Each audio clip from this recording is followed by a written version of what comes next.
Gare de Bétié, commune d'Abangourou, région de l'Indénié Djouablin. Il est 6 heures. Avant le départ pour Bétié, Ismaël, chauffeur de minicar, prend le soin d'informer ses passagers sur les obstacles qu'ils pourraient rencontrer à cause de l'état de la voie à Bangourou-Bétié. Vous voyez que la voie n'est pas bonne. Donc arriver d'un coin, il est descendu, il doit pousser la voiture. À la gare, les minicars en direction de Bétié se font rares. La raison, le mauvais état de la route en cette petite saison de pluie. Blandine et sa sœur ne pourront pas se rendre à Bétié. Le premier car est déjà chargé. Quand on arrive à 6 heures, on a raté ce car, on est obligé d'attendre. Peut-être même on va retourner à la maison pour revenir demain, même on ne sait pas. Tout est gâté, il n'y a pas de voie, mais il n'y a pas de route. Quand pas que tu dépasses le corridor jusqu'à Bétié, c'est difficile. Après la gare, nous prenons la route pour Bétié, long de 95 km. Cette voie est dans un état de dégradation avancée. Les images en disent long.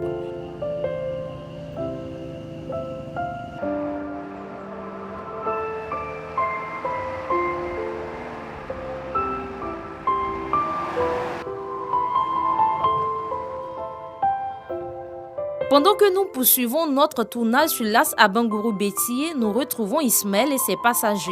Son véhicule ne peut plus bouger. Il va falloir descendre et le pousser. L'état de notre route là, en tout cas on souffre toujours. Ça ne va pas.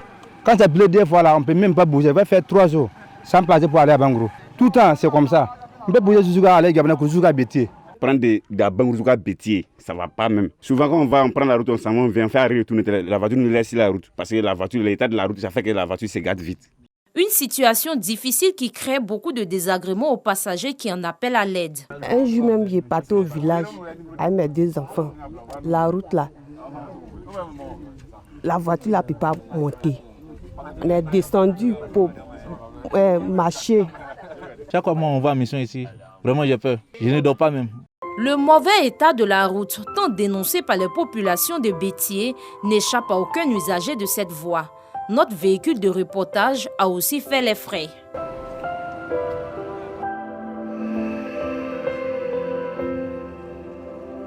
Ces véhicules en panne du fait du mauvais état de la route, une situation qui fait le bonheur d'Henri, mécanicien à Akrébi, situé à 10 km de Bétié. Il se frotte les mains, surtout qu'il reçoit en moyenne 15 engins endommagés par jour. Ça nous arrange, nous aussi, notre frère aussi, là, ça les arrange pas aussi. Tout le temps, les motos sont gâtées. On voit que non, c'est pas bon. Je vais prendre 15 000 par moto. Je gagne au moins 105 000 par jour. L'axe à Bangourou-Bétié dégradé. Les autorités administratives de la localité assurent. En octobre dernier, le président de la République, Alassane Ouattara, a procédé à la pose de la première pierre de cette voie en vue de soulager les populations. Il faut quand même être optimiste.